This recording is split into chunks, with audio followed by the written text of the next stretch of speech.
Hey, what's up, you guys? Big Time Collector 01 here, back at it again with another action figure review. And today we'll be taking a look at the Transformers Studio Series, Transformers 1 Starscream. I'm really excited for this figure. I like all the Transformers 1 designs, so getting more is really cool. So we have, him in the window box here. So you can see his neck's like broken. We'll fix that when we get in there. Got the name at the bottom, some nice artwork on the side. Autobot logo. Some product shots on the back. Here's a bio on the top. You want to read a pause right now. And here's the barcode. And then another image on the side. Nothing much more at the bottom or on the top. So let's get to it and crack the figure open.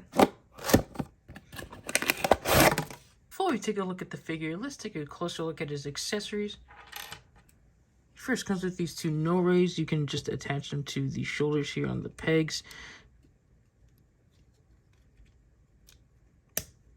It then comes with this gun that he never used in the movie. This is mainly for the alt mode. He also then comes with this piece. It's supposed to be another gun, but again, this is more apparent for the alt mode. And then you can put in them together to make this like longer rifle, which is so dumb looking. Again, this is mainly for the alt mode. But if you want to store this piece and keep it as the alt mode part, you just put it in right here. And that's, for me, that's where it's going to stay forever. Now let's take a closer look at the figure.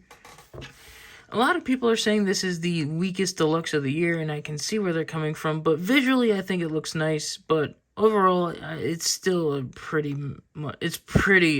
big mess. I think they could have done a little better with this, but it does look cool. The main drawback, which we'll talk about in a second, is that's articulation.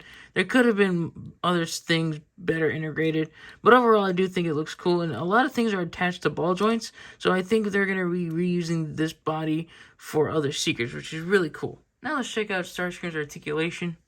Starting off with the head, it is on a ball joint, can look up that much, can look down, rotate all the way around.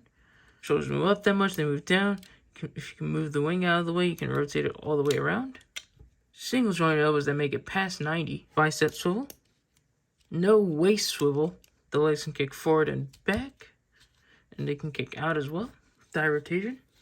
Single jointed knees that make it past 90, and then the toes can move down, but there's no ankle pivot. Nothing. No ankle pivot whatsoever, which is so bad. I mean, I can understand why it's not there due to the engineering, but really, they couldn't put one in. Like, really, they could have made this a little better. Like, I hate it when figures don't have ankle pivot. Measuring out Starscream, he comes to around 5.5 inches tall. And here's Starscream next to Megatron and Alita 1. Now let's get him transformed. And then here's the alt mode. I gotta say it looks okay. I know I did something wrong here because I know these null rays aren't supposed to be like this, and you're supposed to attach this somewhere, but I'm not entirely sure where. Or I looked at the instructions, I can't remember, but to be honest, I don't really care. But this looks pretty cool. I do like the end result a lot better than Alita 1. That was just a mess. But this isn't all clean as well. This is pretty messy, but overall it looks just okay. And here's Starscream up on the rotating base. And I have to say this figure is just okay. It's not the best, and I can understand why everyone hates it or doesn't like it. But it's not the worst either. Alita 1 was definitely worse, if you ask me. But she definitely had better articulation. The articulation on this figure sucks ass. Like, really, it's really bad. But I have more fun messing with the figure than Alita, if you ask me, because of just how, because it's pretty solid. It's solid. It stays together pretty well. Nothing's, falling apart or loose. So yeah, that's pretty nice. I just wish this figure had some ankle pivot, for God's sake. Like, really, that just really is frustrating that there's no ankle pivot. But overall, it's just an okay figure. It's definitely, one you gotta get if you want to complete your Transformers 1, collection. But yeah, this is just an okay figure.